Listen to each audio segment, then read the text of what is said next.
Hello friends, स्वागत है आप सभी का इस नई वीडियो में जिसका टॉपिक है नीट 2020 फिज़िक्स एनालिसिस। तो लास्ट 3 वीडियोस में इस साल जो भी फिज़िक्स में क्वेश्चन आए थे वो हमने डिस्कस किया था। ये इस सीरीज़ का लास्ट वीडियो होगा, इसमें हम डिस्कस करेंगे बचे हुए क्वेश्चंस। तो आइए स्टार्ट करते हैं आज के पहले क्वेश्चन से।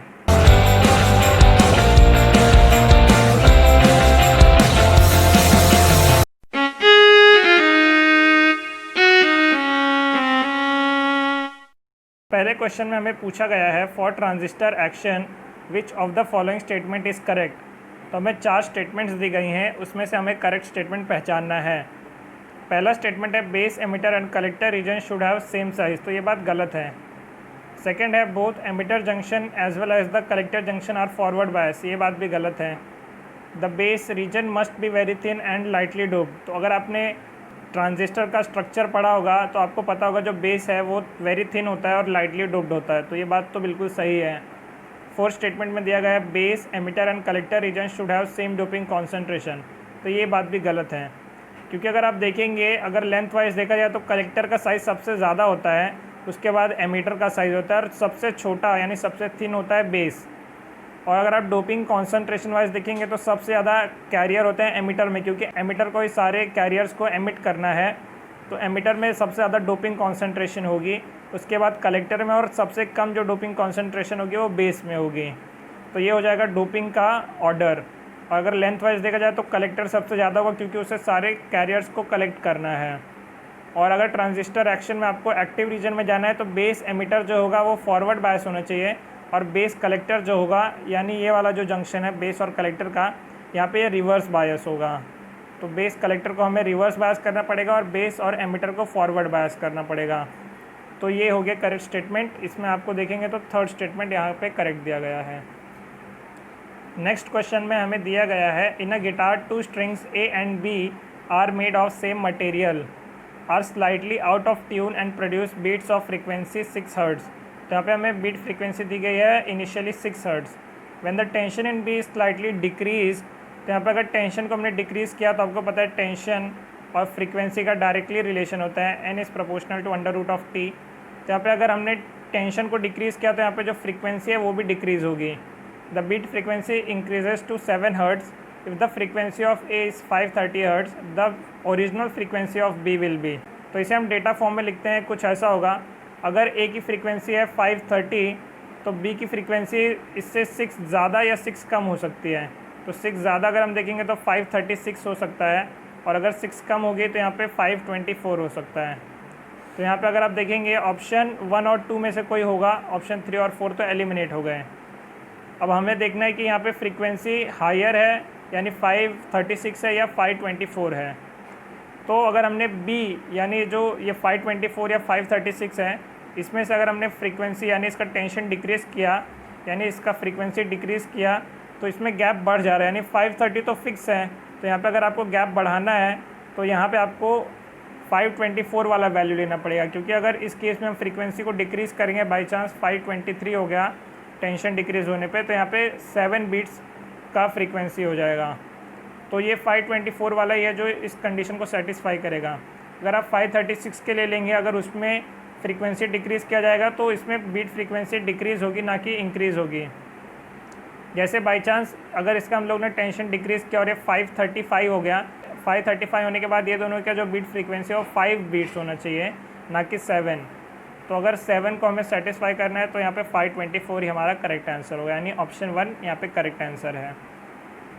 नेक्स्ट क्वेश्चन में हमें पूछा गया है a short electric dipole has a dipole moment of 16 × 10⁻⁹ coulomb metre. The electric potential due to the dipole at a point at a distance of 0.6 metre from the centre of the dipole situated on a line making an angle of 60 degree from the dipole axis. तो यहाँ पे एक dipole दिया गया है, समझिए ये positive charge और ये नेगेटिव चार्ज। तो यहाँ पे इससे 60 डिग्री के एंगल पे एक्सिस से हमें पोटेंशियल का वैल्यू बताना है। तो अगर हम इसे देखेंगे कुछ ऐसा होगा इसका फॉर्मूला। तो आपको पता है पोटेंशियल के लिए फॉर्मूला होता है V = KP cos θ/r²। तो इसमें अगर आप K यानी 1/4πε0 का वैल्यू पुट करेंगे तो हो जाएगा 9 × 10⁹ न्यूटन मीटर स्क्वायर पर कूलम स्क्वायर। फिर P यानी डाइपोल मोमेंट का वैल्यू हमें दिया 16 × 10⁻⁹ कूलम मीटर। और cos थीटा यानी cos ऑफ 60 डिग्री, उसके बाद में आर स्क्वायर यानी डिस्टेंस है 0.6 का स्क्वायर। तो इसे अगर आप सॉल्व करेंगे तो आपका आंसर आएगा 200 वोल्ट्स। तो ये हमें दिखेगा ऑप्शन 1 में, तो हमारा करेक्ट आंसर हो जाएगा ऑप्शन 1। नेक्स्ट क्वेश्चन है ग्रेविटेशन चैप्टर से, इसमें हमें पूछा गया है a body weighs 72 newton on the surface of earth, what is the gravitational force on it at a height equal to half the radius of the earth. तो आपको पता है ग्रेविटेशनल फोर्स को हम वेट कहते हैं, तो हमें पूछा गया है कि वेट क्या होगा उस बॉडी का at height equal to half the radius of the earth. तो हाइट यानी above the surface of earth की बात है, तो इसमें अगर हम फॉर्मूला यूज़ करेंगे होगा mg एट हाइट h यानी weight at height h is equals to initial weight divided by 1 plus h by R the whole square. तो यहाँ पे हमें h का वैल्यू गया r/2 यानी half of the radius of earth.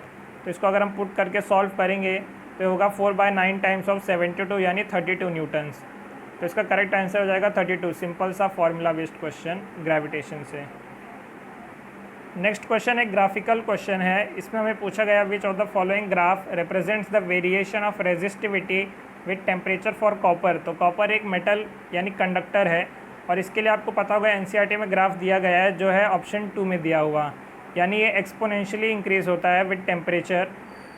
आपको ऐसा लग सकता है जो रेजिस्टिविटी होता है वो होता है rho naught into 1 plus alpha delta theta, यानी ये लीनियर होना चाहिए। लेकिन याद रखिए ये सिर्फ स्मॉल टेम्परेचर रेंजेस के लिए होता है, हायर टेम्परेचर यानी ओवरऑल अगर आप देखेंगे तो जनरली इसका ग्राफ एक्सपोनेंशियल होता है। तो यहाँ पे करेक्ट आंसर हो जाएगा ऑप्शन 2। ऑप्शन 4 तो हो नहीं सकता क्योंकि टेम्परेचर के साथ ये लीनियरली इंक्रीज़ नहीं होता। बाकी ऑप्शन 3 और 4 में अगर आप देखेंगे तो यहाँ पे डिक्रीज़ करता हुआ दिखाई गया है, तो ये भी गलत होगा क्योंकि डिक्रीज़ नहीं होता, मेटल के लिए रेजिस्टिविटी विद टेम्परेचर इंक्रीज़ होता है। तो करेक्ट आंसर हो जाएगा ऑप्शन 2। नेक्स्ट क्वेश्चन एक बहुत ही अच्छा कंसेप्चुअल क्वेश्चन है, इसमें हमें पूछा गया है in a certain region of space with volume of 0.2 metre cube the electric potential is found to be 5 volt throughout. तो इस पर ध्यान रखिए कि यहाँ पे कहा गया थ्रू आउट, यानी पूरे जो भी वॉल्यूम दिया गया हमें 0.2 मीटर क्यूब का, यहाँ पे अगर आप पूरा वॉल्यूम कंसिडर करेंगे तो यहाँ पे इलेक्ट्रिक पोटेंशियल का जो वैल्यू है वो कांस्टेंट है। तो the magnitude of electric field in the region is, तो आपको पता है इलेक्ट्रिक फील्ड का फॉर्मूला होता है E is equals to minus dV/dr। तो यहाँ पे क्या होता है, इसका जो पोटेंशियल ग्रेडियंट होता है इसी को हम इलेक्ट्रिक फील्ड बोलते हैं विद अ नेगेटिव साइन।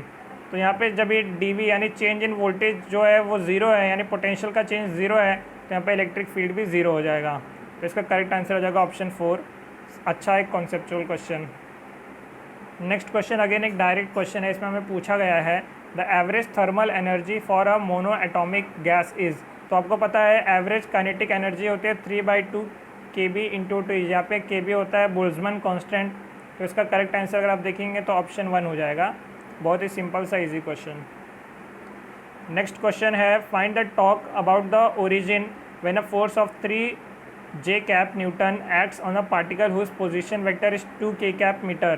तो आपको पता है टॉर्क का वैल्यू होता है tau is equals to R cross F। तो यहाँ पे आपको क्रॉस प्रोडक्ट करना है, वो भी आपको एक ही कंपोनेंट दिया है तो बहुत ईजी है। R हो जाएगा 2K cap multiplied by 3J cap जो यहाँ पे फोर्स दिया गया है, तो हो जाएगा 3 2 6 K क्रॉस J हो जाता है -I। यहाँ पे अगर आप देखेंगे तो ऑप्शन 2 यहाँ पे करेक्ट हो जाएगा -6I cap. Again very simple question, with in 1 minute आप इसे सॉल्व करके आगे बढ़ सकते हैं।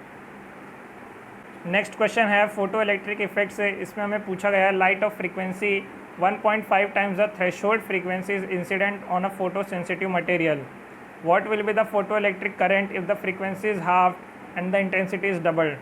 तो आपको पता है अगर हमने इनिशियली क्या किया है, थ्रेशोल्ड फ्रीक्वेंसी से जो हमारा इनिशियल फ्रीक्वेंसी था वो उससे 1.5 टाइम्स यानी 3/2 टाइम्स हमारे थ्रेशोल्ड फ्रीक्वेंसी के था। नेक्स्ट केस में हमने क्या किया, इसको हाफ कर दिया यानी 3/4 टाइम्स ऑफ थ्रेशोल्ड फ्रीक्वेंसी कर दिया। तो ऐसा करने पे क्या होगा, जो नई फ्रीक्वेंसी हमने इंसिडेंट कराई लाइट की वो थ्रेशोल्ड फ्रीक्वेंसी से कम हो गया, यहाँ पे 0.75 टाइम्स हो गया थ्रेशोल्ड फ्रीक्वेंसी का। तो आपको पता है अगर आपको फोटो इलेक्ट्रिक इफेक्ट ऑब्जर्व करना है तो उसके लिए जो फ्रीक्वेंसी ऑफ इंसिडेंट लाइट है वो ग्रेटर होना चाहिए थ्रेशोल्ड फ्रीक्वेंसी से, लेकिन यहाँ पे ये केस सेटिस्फाई नहीं हो रहा है। तो इसके वजह से क्या होगा, फोटो इलेक्ट्रिक इफेक्ट ऑब्जर्व ही नहीं होगा और उसकी वजह से जो फोटो इलेक्ट्रिक करंट होगा वो ज़ीरो होगा। तो इसका करेक्ट आंसर हो जाएगा ऑप्शन 3। बहुत ही अच्छा conceptual question photo electric effect से। नेक्स्ट क्वेश्चन है मैग्नेटिज्म से, इसमें हमें पूछा गया है a long solenoid of 50 centimetre length having 100 turns carrying a current of 2.5 ampere, the magnetic field at the centre of the solenoid is.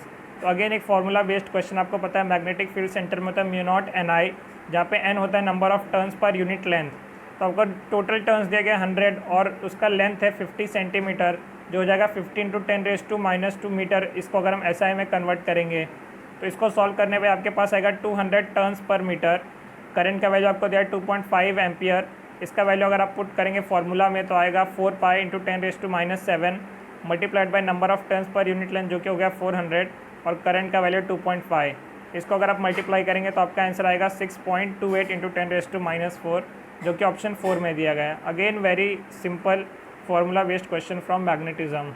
ये एक बहुत ही अच्छा क्वेश्चन आया है पोलराइजेशन टॉपिक से। इसमें हमें पूछा गया the Brewster's angle IB for an interface should be. तो आपको पता है जब भी पोलराइजेशन होता है तो यहाँ पे होता है μ = tan ऑफ IP, यानी tan of angle of polarisation. तो आपको पता है जो म्यू का वैल्यू है, अगर आपको पोलराइजेशन कराना है तो इस केस में क्या होना चाहिए कि म्यू का वैल्यू ग्रेटर देन 1 होना चाहिए, यानी एयर या वैक्यूम से ज़्यादा होना चाहिए। तो अगर म्यू का वैल्यू ग्रेटर देन 1 होगा तो आपको पता है जो tan 45 डिग्री होता है उसका वैल्यू 1 होता है। तो यहाँ पे जो tan ऑफ IP यानी जो एंगल ऑफ इंसिडेंस है वो ग्रेटर देन 45 होना चाहिए। तो यहाँ पे जो इंसिडेंट एंगल है वो 45 डिग्री से ज़्यादा होना चाहिए।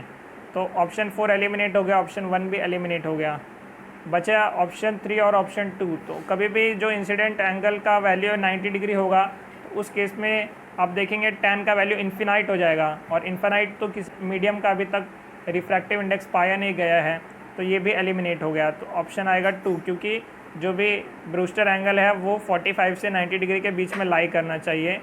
नेक्स्ट क्वेश्चन अगेन एक फार्मूला बेस्ड क्वेश्चन है। इसमें हमें दिया गया है an electron is accelerated from rest through a potential difference of v volts if the de Broglie wavelength of the electron is 1.227 × 10⁻² nanometres, the potential difference is. तो हमें v का value बताना है।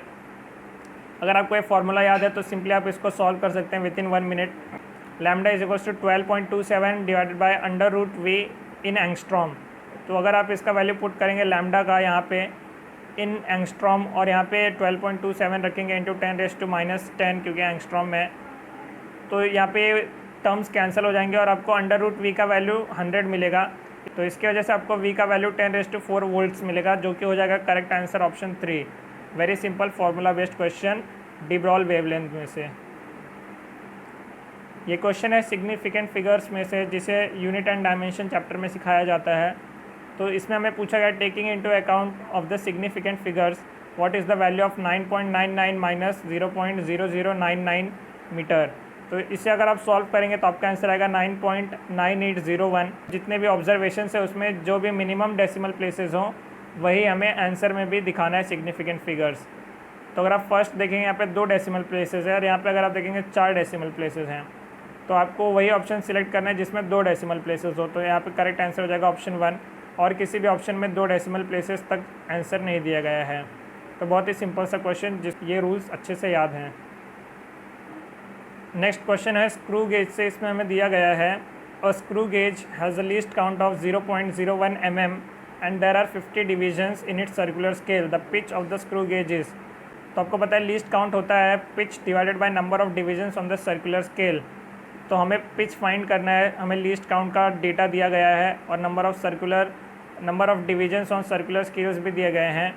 तो इसको अगर आप लेफ्ट हैंड साइड में जाके मल्टीप्लाई करेंगे तो आपका पिच का वैल्यू आएगा 0.55 metre. Again very simple formula based question. तो इसका करेक्ट आंसर हो जाएगा ऑप्शन 2। नेक्स्ट क्वेश्चन है SHM चैप्टर से। इसमें दिया गया the phase difference between displacement and acceleration of a particle in SHM is. तो आपको पता है जो डिस्प्लेसमेंट और वेलोसिटी के बीच में फेज डिफरेंस होता है π/2 का, और वेलोसिटी और एक्सेलरेशन के बीच में फेज डिफरेंस होता है π/2 का।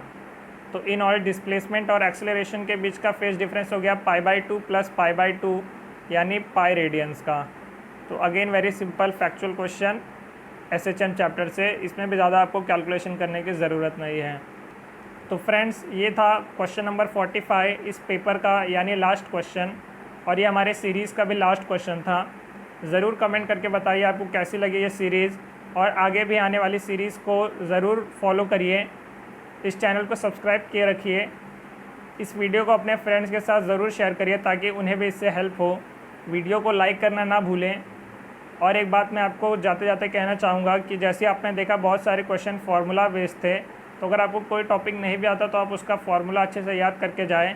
हो सकता है उस टॉपिक में से कोई आसान क्वेश्चन आ जाए तो आपको +4 नंबर दे के जाए। तो मिलता हूँ मैं आपसे अगले वीडियो में। Till then keep studying and keep doing hard work. Thank you friends.